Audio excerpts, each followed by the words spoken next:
is that in a way, you don't know how much of emissions you are creating. The industries, if they are conscious, they will do it, but otherwise there is no online monitoring system to monitor air and water discharges at regular basis. The adopting circular economic principles and resource efficiency process to conserve resources and closing the material use loop, moving towards zero waste to landfills, is something which needs to be ingrained. People at the industries, they are to be told time and again that cleaner is not expensive. And all these principles, if they engrave in their DNA, they can follow it very easily. And from the government side, some pressure that you need to do these things. So that's what I personally feel should be there. Policies let me take example from agriculture, and Mr. Pai mentioned about water. There is no incentive for farmer to go for technologies which use less of water. So therefore, that kind of policy changes are needed.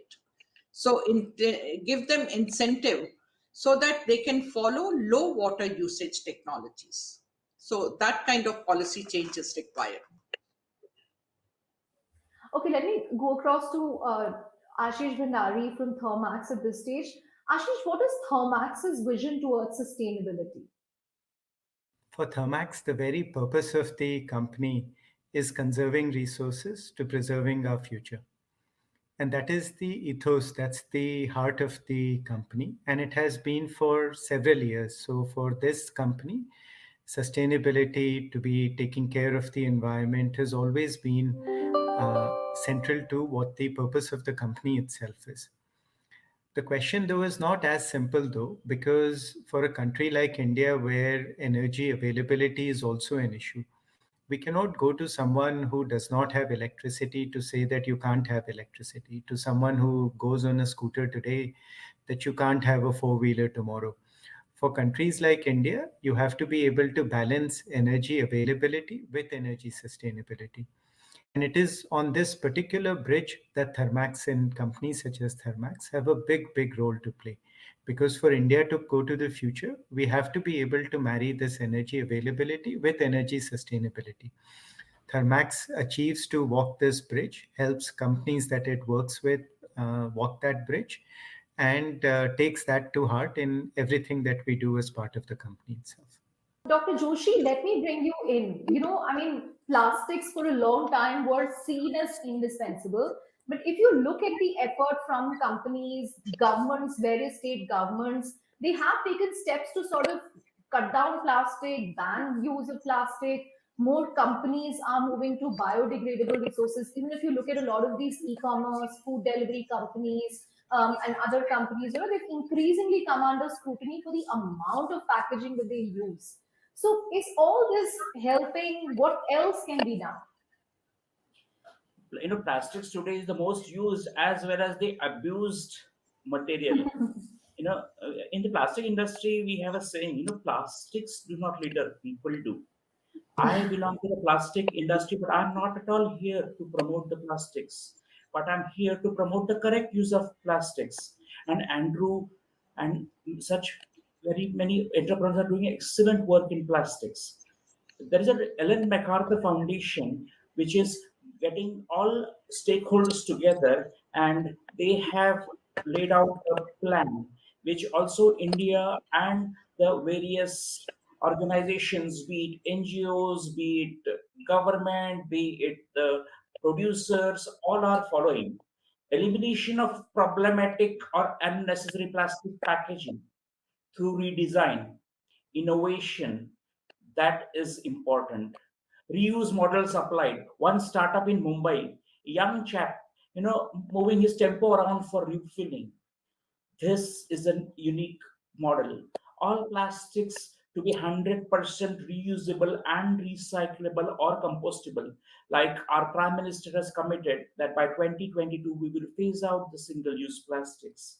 All packaging to be reused and recycled and composted in practice. That is important.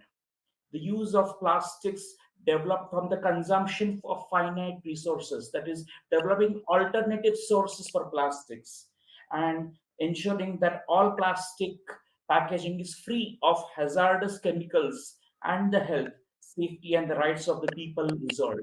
Companies are following these steps, and we are seeing wonderful examples by startups and also supported by many companies in this sphere. So the movement has begun, and Right. it will continue and gather steam.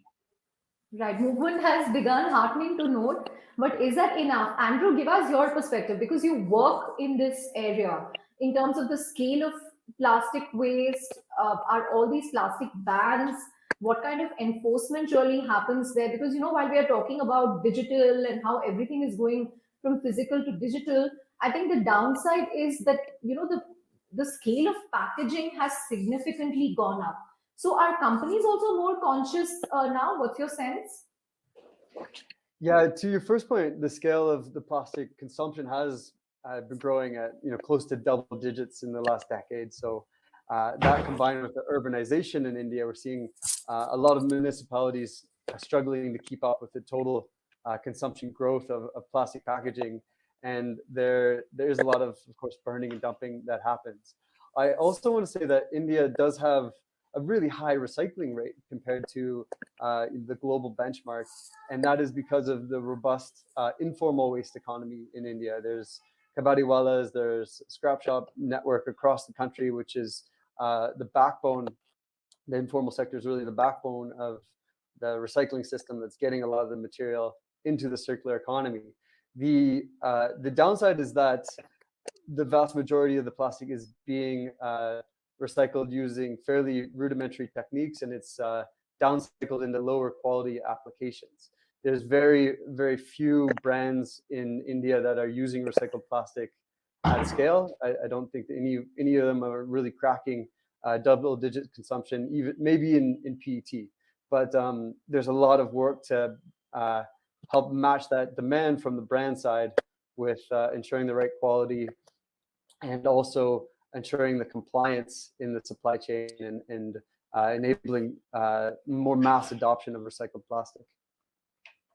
Bhargavi Rao, let me get your perspective here on Karnataka in particular, because that's the theme. How is Karnataka progressing when it comes to sustainable development goals? Because as Mr. Pai said, this also has a close correlation with the education levels, with the kind of focus the government has, and he said the southern states are poised to do better. But what is your sense? Thank you. Yeah, so according to the latest Niti Aayog report that Mr. Pai referred to, Karnataka is actually moved to the third position with respect to a whole lot of indicators after Tamil Nadu and Kerala. But we are still a long way to go with specific goals, for example, clean water and sanitation, then climate change and the life on land indicators. These are areas where a lot more work needs to be done. And it is probably because of the role of civil society here in Karnataka has helped a lot in achieving these indicators to a large extent, even in the context of waste. It's a bunch of non-profit organizations which have moved courts just to make sure governance is fixed. There is decentralization, there is implementation of the 73rd and the 74th Amendment. And today, cities like Bangalore are seeing some segregation of waste. And again, in the context of water, we've had to move courts just to get those things that are in law to be implemented. The courts are not coming out with anything new. They're only saying, go back to your law books and follow the law, implement the law. So it's the same thing with biodiversity as well. So yes, we have done well, but still a long way to go with respect to some of these indicators concerning the environment. Right. At this point, let me also welcome Mr. R.S. Sodhi of Amul. Mr. Sodhi, welcome to the panel and the discussion. Amul, of course, is one of the most admired brands in India. But when it comes to sustainability, packaging, how are you moving towards this? Let me tell first start. Sustainability is a word which is nowadays used in any talk, any discussion, any conferences, and everybody using sustainability word as per their interpretation. Okay, I think sustainability is not one thing which we are presently thinking. I think sustainability has got three pillars. It is a societal, it is basically the environment, and also the economy. I'll give you the example through any agri value chain or any milk value chain, what we mean by sustainability. You see, in any agri value chain, there are 5 major stakeholders. Okay, first is the producer or the farmers who is producing the food. And why he is doing it? He is doing it for his livelihood. So for him, sustainability is for his livelihood, feeding his family. Then let us come to the entrepreneur or any company who is in the agri value chain. For them, sustainability is running their business profitably, earning profit so they can viable, they can run their business for the decades by keeping all other 4 stakeholders happy. Then there are countries. For countries, sustainability is providing nutrition and millions and billions of the people, food security, and providing affordable, sustainable food, which is going to be sustainable for the country. Then comes the so-called majorly people think sustainable, that is the environmentalist, where environment sustainability, you are producing or producing food which is sustainable for the future generation. So your environment is not affected. Where you talk about carbon footprint, you talk about methane emission, you talk about. And let me tell you, the most important is in this stakeholder, 5th is customer or the consumer who is buying it, who is consuming it. What he is looking for food is sustainable, means a food which is nutritious, which is available, and which is affordable. So you have to make a society, all these sustainability definition, keeping in mind these 5 stakeholders, and then to ensure that if these 5 stakeholders are sustainable, you are going to be sustainable. Otherwise, you emphasize only one pillar, it is not going to be. Now, do I have time to speak further? Yeah, sure, Mr. Sodhi, go ahead. Okay, I'll very briefly give you the example of agri or dairy value chain, how sustainability is there and what measures are being taken. You take example of milk. So when you talk about societal aspects of the sustainability, so there are 2 things. One is 100 million farmers are producing milk, they are selling it, and they are earning their livelihood out of it. And also, example from the country point of view, 1 glass of milk is giving about 70% of calcium, 40% of phosphorus, and 24% of vitamin, and 15% of daily protein requirement. Now you come to the economical aspects of this, that by this selling food, milk, each family is earning 6,000 to 10,000 rupees every month. So they are able to not only feed their own kids, but also they are able to have their livelihood on day-to-day basis. And this values around, in case of milk, around $110 billion. So you have to see, when you are talking about what is the value and how many people are dependent on that. Now coming to the main aspect where I think you people are interested, environment aspects as far as the agri and milk. You see, in India, we are the largest producer of milk and foods, and rice and wheat is number 2. And whatever we are producing, grains are fed to the human population as a nutrition. Whatever is roughage is fed to the animals for them, which is a dye. And this roughage is converted into milk and then again coming to the as a nutrition for the human being. So whole cycle is complete by producing plants or grains, etc. And this whole cycle. And then comes to the one very topic we generally talk is the cow dung.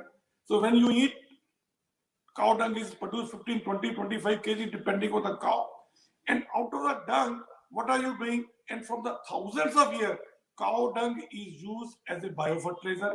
Cow dung is also used as a for your kitchen, for cooking purpose when you are. And cow dung is also used nowadays for biogas and the biofertilizer. So this is the whole cycle.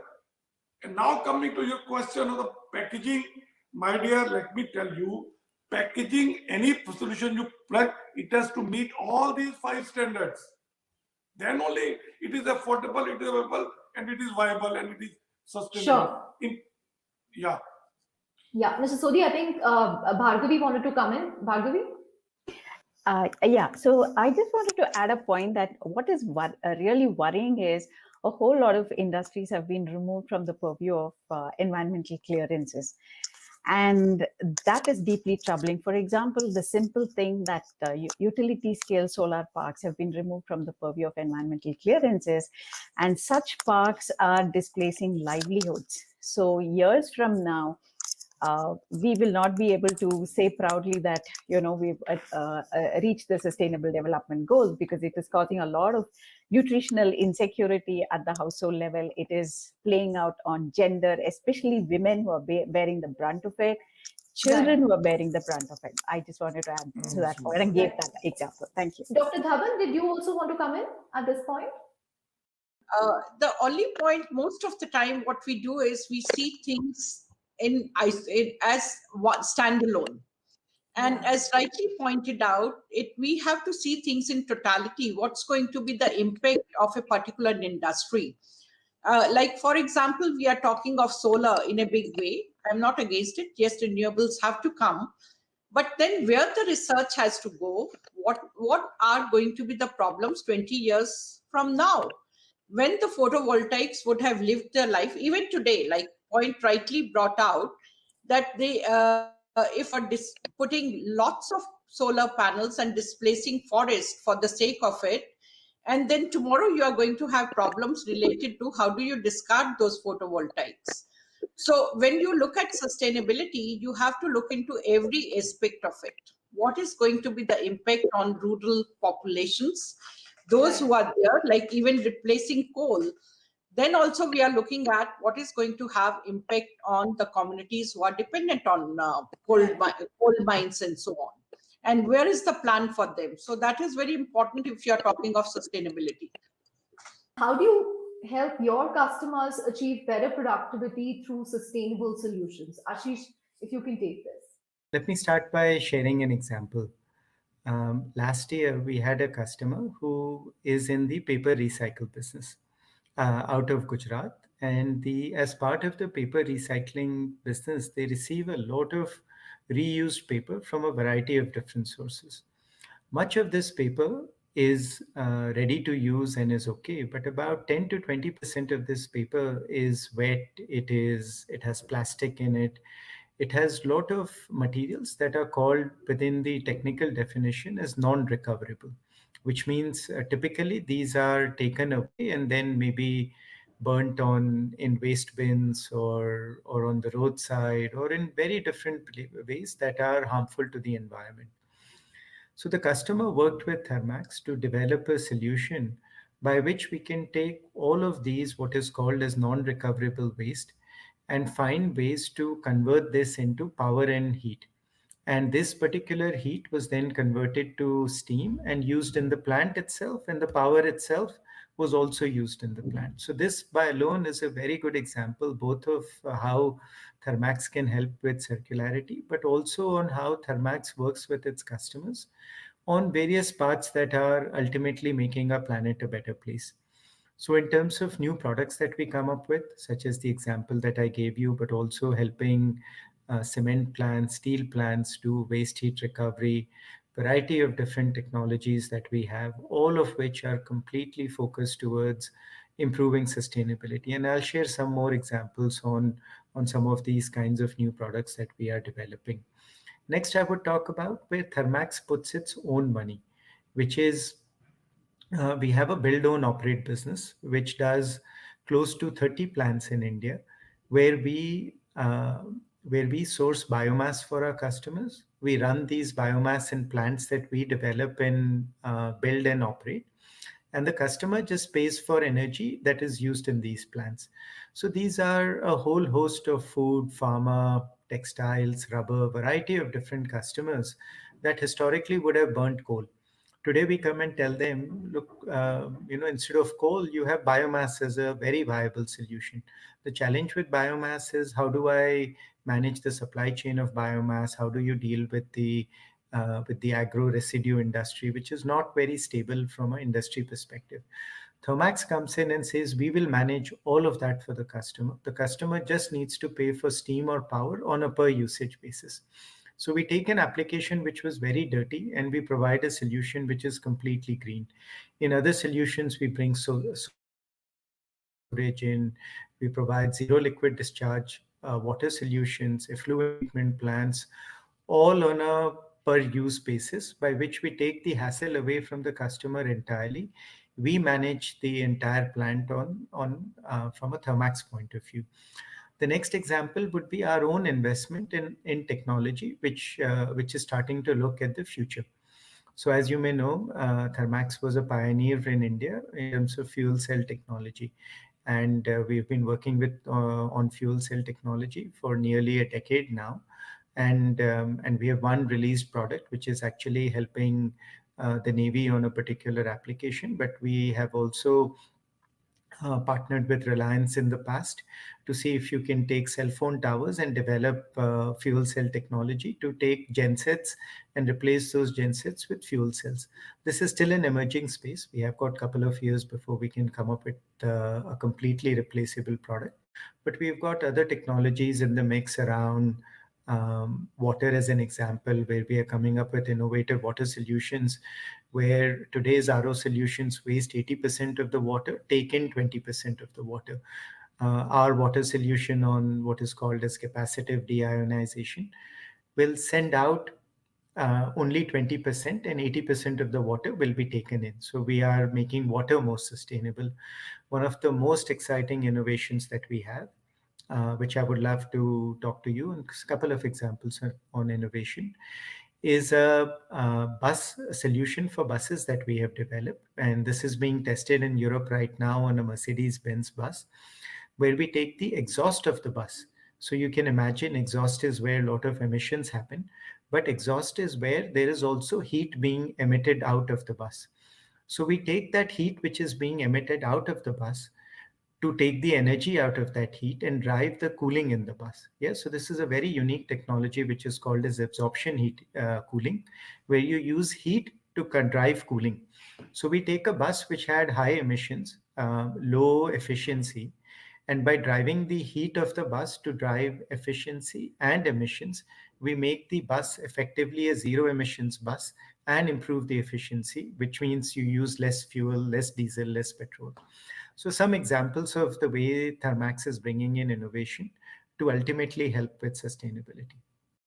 Yeah, Mr. Pal, I'll just come to you. No, one second, Mr. Pal. Let me just bring in Vineet as well. We need another corporate perspective. Mr. Sodhi gave the Amul perspective on how you have to look at sustainability from multiple dimensions.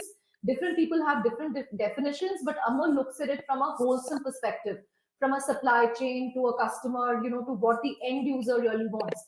But Vineet, give us your perspective here. How are you kind of achieving circularity in packaging? And after this, I will come to Mr. Pal. Yes, Vineet. Sure, thanks.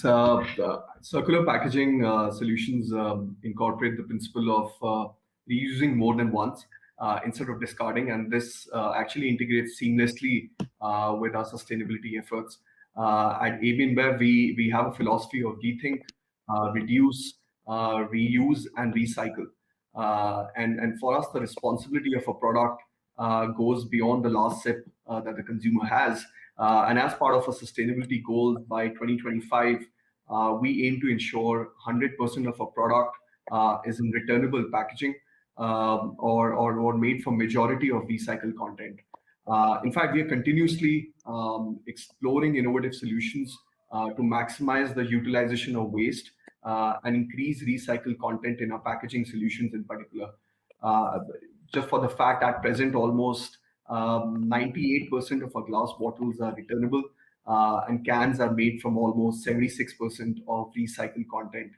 And we have achieved some successful pilots as well, in which we are converting barley straw into packaging material, and utilize spent grain, which is made as part of our manufacturing process, into upcycled products as well.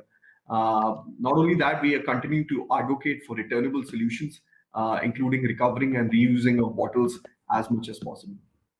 Right. Thanks for that perspective, Vineet. Mr. Pai, you wanted to weigh in. Please go ahead. Chandra, when we talk about sustainability, there's a price to pay. And the price has to be paid.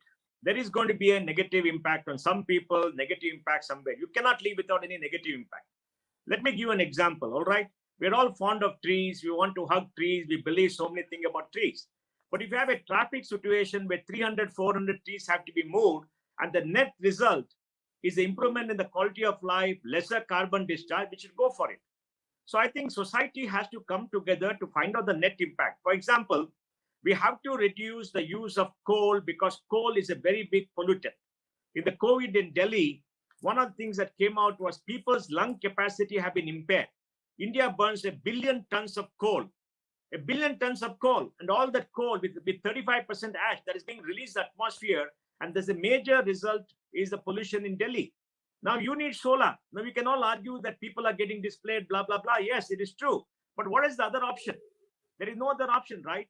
What we need to do is to make sure that how do we recycle the panels and everything at the end of life? That is where we have to put our money and we have to invest. Now, are we going to displace some people? Yes, we are going to displace some people. There is no simplistic life. Everybody wants a high quality of life. Everybody wants this. Nobody is going to come down. You ask Mr. Sundi, given a chance, all the farmers' children, if they get a job in IT, will leave farming and go away. They don't want to milk cows. They don't want to stay there. Now, we all stay in urban areas and say, oh, the rural area should be very good. We must do this. Yes. But, it's a miserable life for many of them because the earning is not there. So we have to be very careful about the setup and see overall, how do we minimize the cost? Now, can we do away with plastic? No. Can we minimize the use of plastic? Yes. Can we recycle plastic? Yes. What do we do for that? Can we have an alternate to plastic? Yes. We have to do all that together as part of a circular economy so that this circular economy recycles resources and the earth's resources are not used. To me, the circular economy concept is the most important thing that we have to focus, and a lot more investment has to go. Ashish, what initiatives have you or Thermax taken to ensure a circular economy? Okay, I'll start first with the culture of the company itself. Yeah, Thermax has a safety oath, which has been oath which we take to commit to health and safety of our people, and we've been doing that for a very, very long time.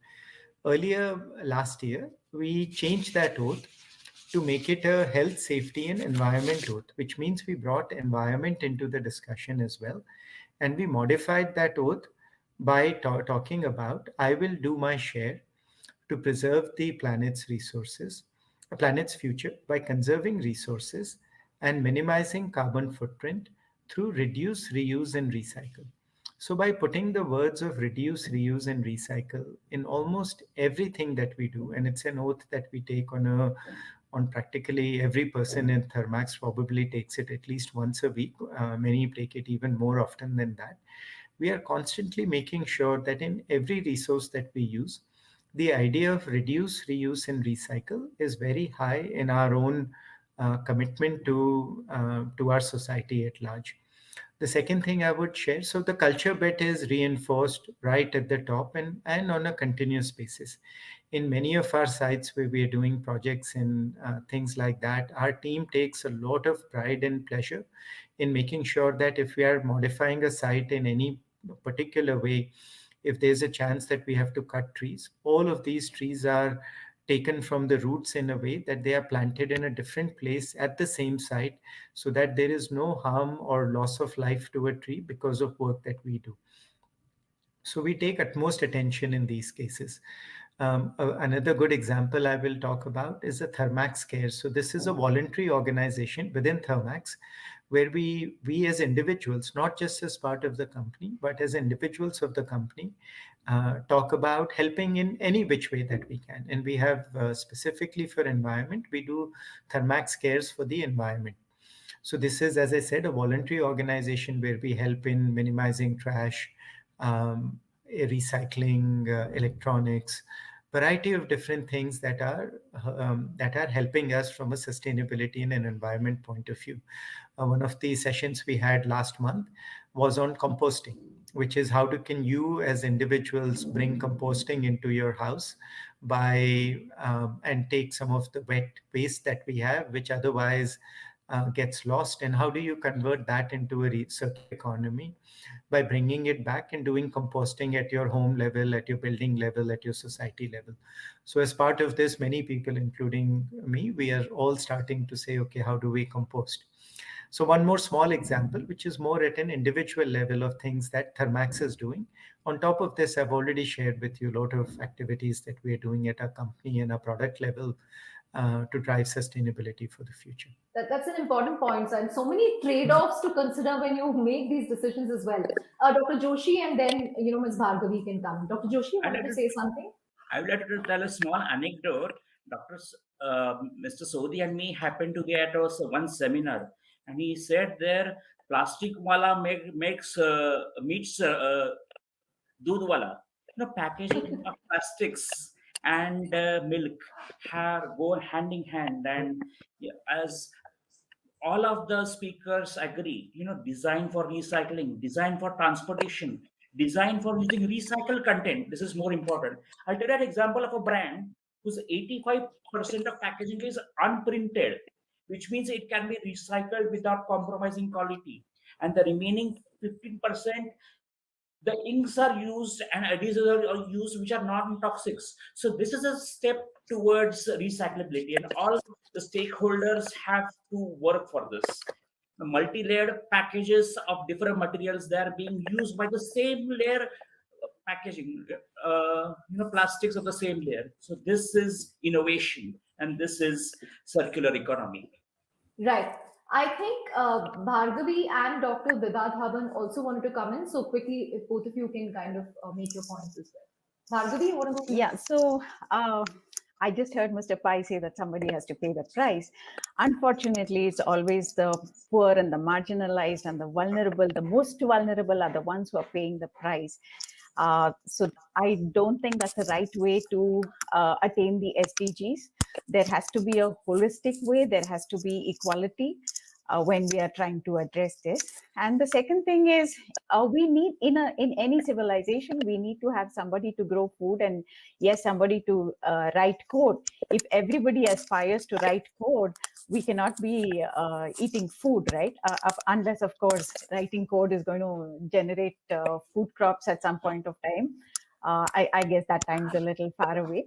But we need to think holistically, make sure everybody has a dignified livelihood is important. Thank you. Right. Dr. Dhawan, I want you to come in, and I know Mr. Pai has a counter, but I want Dr. Dhawan to come in first. Thank you so much. The point I want to make, yes, it's rightly said, it's really difficult to think life without plastic. We are so used to it.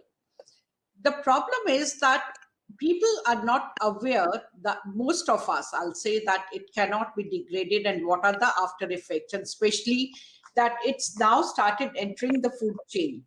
If you look at plastic in marine systems, the moment you eat fish, you are actually consuming plastic, and that concentration is going to go up. So reduce consumption, reuse, recycle, that goes without saying. But also we need to research on alternatives, this biodegradable plastic. And a small study has been done with the algal waste. So we are talking of biofuel on one hand, which you can get from the alga as one of the byproducts, and the volumes of de-oiled algal mass can actually be converted into plastic. It might be a little bit expensive, but at the end of the day, it is helping, because since it's an organic matter, it is helping even degradation of other material faster. So therefore, we need to popularize such technology. We need to invest in these technologies as well. Right. So thank you. Thank you, Dr. Dhawan. Dr. Dhawan, Mr. Pai. Chandra, nobody is every saying job cannot be a coding job. No, Chandra. I mean, every job cannot be a coding job, except that we don't want our children to go into farming and work the life of farmer. We want somebody to do it. That's a very selfish motive. So people have a choice of doing, and we must, like Dr. Sondhi said, we must make it worthwhile for people to take up certain jobs where they will make a good living. We can't exploit the farmer and say we want everything cheap and low cost. We are not willing to pay the price. That is a very wrong attitude. See, what you must do for development is nobody should get the short end of the stick. People must be adequately compensated. For example, you have to build a road. You need better logistics. You cannot say that you'll go by a bullock cart. That's not possible. You have to compensate the people adequately for the land. Nobody should be impoverished, and nobody should be asked to sacrifice. What she says is correct. Very often, the poor and the dispossessed are made to sacrifice because nobody cares for them. We must put policy into place for sustainable development, that if you do something which impacts society positively, the people who have to give up something are adequately compensated, rehabilitated in a very big way. And the cost must be borne by everybody in society. That has to be there. And all this, we must be very careful what we wish for ourselves and what we wish for others. And the last point I will say is, we must invest more in technology for recycling. And we must change our practices. How do we, each one of us, reduce our consumption, reduce waste, reduce energy consumption, live a much more sustainable life? If all the people on this panel were to reduce the consumption and reduce waste, we'll make a contribution. Let 10 crore people do that. It'll make a very big contribution. So like Mr. Sodhi said, it has to be a 5-pronged approach which has to be done. And the end result of all this should be a better world for everybody, not for us. Everybody should prosper. Right. Andrew and Vineet, let me bring you here. Perhaps, Andrew, you can go first. In terms of the opportunities and challenges that you see ahead in terms of circularity of plastics, this is something that, that was highlighted by Vineet, by Mr. Pai, as well as Mrs. Sodhi. But what opportunities and challenges do you see here? I think that in the next decade, there's going to be so much more momentum going towards the circular economy, driven by necessity.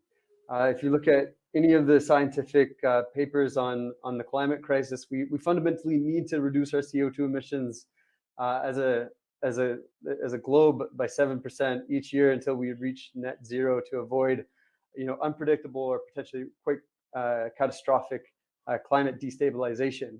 And in my opinion, the decision to transition away from fossil fuel-based plastics to using recycled plastics in particular is one of the lowest hanging fruits for industry to be able to lower their CO2 emissions. It does cost more. And when it comes to that transition towards the circular economy, I want to quickly talk about the 3 Bs. We hear a lot about the 3 Rs: reduce, reuse, recycle. Certainly reduce is the best solution to waste. Creating less waste is the best solution. But the 3 Bs of the circular economy don't get enough credit. So the one is the billions and billions of tons of plastic that have already been created, that are on the Earth's crust somewhere. The billions of people globally living without waste management service, and the billions of people globally living in and around the poverty line. So at Plastics for Change, our philosophy is, how can we use plastic waste as a resource optimized for reducing poverty? And how can we build the transparency through the supply chain to ensure that those at the base are getting that predictable and fair income opportunity, because they're doing that hard work of actually picking up the plastic and getting it into the circular economy. So that starts also by the demand. If you don't have the demand, if you don't have the consumer will, then the value of the material is nascent, and it's doomed to be downcycled or end up in a spot that we don't want. And I think that the the movement around plastic is just starting to get a little bit of traction. I think now consumers are recognizing that everyone has microplastics in their body. It's personal now, and some consumers are starting to also vote with their wallet. They're choosing brands that are sharing their values and making that transition towards sustainability. And that trend, I think, is really Right. going to take off, and that's what gets me excited about the opportunities. How serious are companies about ESG compliance? How do you really help your partners here? Okay, so ESG compliance, if we think about from the time from in terms of the world that is coming now, it is not something which is good to have. It is a must to have. And it is not something that people will come and say, because I am environmentally conscious, I want to do ESG. Increasingly, ESG and scoring high on ESG is something that will help your business because it will help you gain more customers. Your brand value will increase in variety of different global markets. It will soon become a requirement because if you're selling into Europe, pretty quickly there'll be a carbon tax, there'll be a requirement for you to disclose your carbon footprint, all of those things. Yeah, and then finally, of course, at least I firmly believe that a big portion of ESG, which is environment and social, both of them, and governance, of course, but both environment and social are ultimately helping the company become more competitive. So let me share one example here, which is for Indian companies in particular, our typical cost of energy is highest when compared to the Western world. We do not have access to natural gas. We don't have access to cheap petrol and diesel. So typically our energy costs, which is our electricity from the grid or whatever the case may be, overall are higher than almost anywhere in the world, especially compared to China and the Western world. So it behoves us to look at energy efficiency projects because they will ultimately help us become more competitive. And our own analysis has shown that while we are looking to cut down our carbon footprint by 50% by 2025 from an intensity perspective, from a carbon intensity perspective, our goal is to cut our carbon footprint by 50% by 2025. And many of the projects that we are doing have got paybacks that are 3 years or less, which means we are not only helping the environment, we are helping ourselves become competitive as well. Finally, I would say when you also companies start to reach out to the capital markets, to the equity shareholders, the debt shareholders, the debt holders of the company, all of them will give the company an additional either a higher equity stock price or potentially a lower debt or access to a wider debt pool based on the company's ESG. Yeah, so I think ESG is not just doing good for the world, it's ultimately today especially doing good for the company as well. Thermax has started integrated reporting. A couple of years we started to report out our entire ESG balance sheet effectively, which is what is our carbon footprint, what is our water footprint, what is our social and governance standards, what are we doing. So we're starting to disclose all of that. And we firmly believe that what you disclose, what you measure is what you improve. Because what you can measure, then you can come back and say, okay, how do I control it? How do I change it? And you start to work that in a very, very active way. Third, I would say now that we have made these commitments, we have very active programs on reducing our own carbon footprint, reducing our own water usage. Even our CSR activities in many cases are aligned with doing well for the environment. And then finally, I would say as a company, as we look at our own future, we do realize that investment in renewable energy in particular, not just in terms of using renewable energy within our plants, but starting to think about things like electric boilers, bringing solar in a big way. I talked about fuel cells, a lot of such technologies which are game changing from an energy perspective are very important for Thermax also as we look to the future. So in terms of everything that we do for ESG compliance, the way we take it seriously, the way we work with our customers in terms of the products and solutions that we develop. And then, as I said, the way we work with the society at large as individuals, our voluntary activities, the work that we do, all of it. Yeah, ESG is at the heart of everything. And I'll go back to to the purpose of the company itself, which is conserving resources to preserving our future. We bring all of this to the heart of what makes Thermax. Nice. Vinny, the 3 R's, 3 P's, that was an interesting analogy, and thank you for that. Vinny, if I look at AB InBev's own target, you guys, I think you said that you want to have 100% of your product packaging from returnable or recycled material by 2025. So what's the progress there, particularly in Karnataka, since this is, how Karnataka has done well on sustainability? Yeah, in India, Chandra, we've just started our journey. We must do a lot actually to achieve our circular packaging goal. But I believe we are in the right direction. We have the right plan. In India, our primary packaging material are basically the glass bottles and the cans, almost in the ratio of 70 to 30 in India. And both these materials are recyclable in nature, and glass bottles are returnable in India. And almost 98% of our glass bottles in our value chain are returnable, and new glass bottles are made from 30 to 35% of recycled content already. But one of the challenges we see is that a limited percentage of these bottles find their way back to our facilities, to our breweries, due to a large complexity in the value chain of bottle collection in India as well. And we are digging deep. Very similar to what Dr. Sodhi was mentioning, that there is a system in place.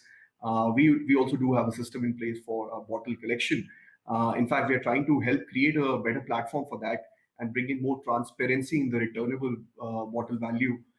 This is currently at a pilot scale, and we are learning some really good insights from it. Coming to aluminium is 100% recyclable and can be recycled almost indefinitely without the loss of quality or durability in particular, and it can be reused in a span of 2 months. In fact, in India, 95% of our aluminum cans are already in the recycle point. Coming to plastic, I think good discussions were happening. In fact, our plastic footprint in India is very less. In fact, whatever it is, we are working to eliminate the same. Our programs on shrink wrap removal of our cans in particular has reached a lot of advanced stages, and we're looking to eliminate that in times to come as well. And coming to go on. Just on Karnataka, Karnataka has been, you asked about that. Karnataka has been one of our focus. We have our flagship brewery over here as well. We've initiated the pilot study that I was talking about, bringing transparency in the glass bottle, has in fact been started in Karnataka. And we are understanding the returnability gaps that I talked about. And the state of Karnataka actively recognizes the need for reducing packaging waste, and the shrink wrap removal is in very, very advanced stages in our flagship brewery here in Karnataka. So we are making very, very good progress in the state of Karnataka in particular. Right. I know our speakers are running out of time, so I'm just going to quickly get all your closing thoughts on how India can really evolve to a green and circular economy. So maybe we can start with Dr. Dhawan and then go to the other speakers. Thank you so much. I have already made most of the points, and that is, we also have to look to the alternative to plastic, which is more towards biodegradable. The other is also put a pricing, and in a way, something like plastic for the lifetime. So at least if it is expensive, we'll reuse it. We have to look at sustainability many years back. So basically, it was that people were using cloth bags. So that is, again, to be told to our next generation that come back to sustainability or reusing. And that has already been done at the school level, which is encouraging, and also take necessary steps for the kind of waste which will be generated in the future. So how will we recycle that, whether it is photovoltaics, whether it is plastic? So you collect and then recycle it. So that is essential. Thank you. Right. Mr. Sodhi? Yeah, thank you. Well, I fully agree. We have to come out with solutions, especially for packaging, where it is more sustainable and environment friendly. But I like to emphasize that when you want to see sustainability, you have to see that whole supply chain or the life cycle of the product is equally environmental sustainable. I may be saving, I may say my packaging is environment friendly, but the processing, packing, transportation back, cleaning that bottle and transportation of that bottle and disposal of that bottle, if that is more, not, I say not so much sustainable, the overall cost or overall impact will be more or less same. And second is whatever solution we want to find. Environment friendly means also affordable. We want to make it a mass movement. In Indian masses are lower middle class or lower class. They want affordable solution. So you can't say my packaging is sustainable, but I will charge you 40-50% premium. So let me tell you, it will reach only to 0.001% of Indian population. That's a very important point. Sustainability that's also affordable, very important. Mr. Pai? Chandra, the starting point is all of us in India and the world should understand that the old way of doing things cannot go on. We have to change. The first important thing is to take responsibility for our action and to change and to make sure that we consume less resources, we recycle, and we make sure that we live a better quality, sustainable life. Second is, as countries and societies, we must identify areas of waste and work to reduce that in a substantial way. Third, we must make investment either through startups or through government or individually to make sure that recycling, the circular economy comes into play.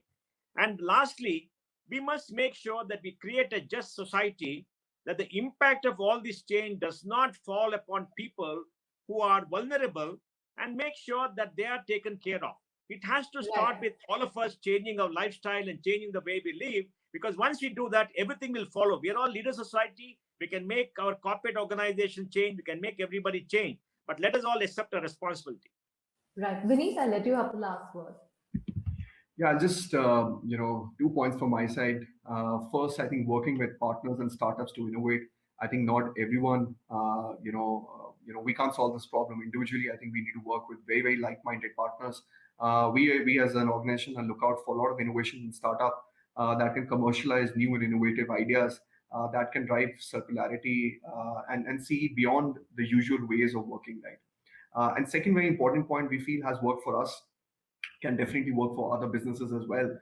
That we make sustainability, not part of a business. We say it is our business, right? We integrate it as part of a strategy, whether it's branding, manufacturing, procurement, to create a value. And we believe this can be a long, sustainable, competitive advantage for our organization and for a lot of our players who want to get into this field as well.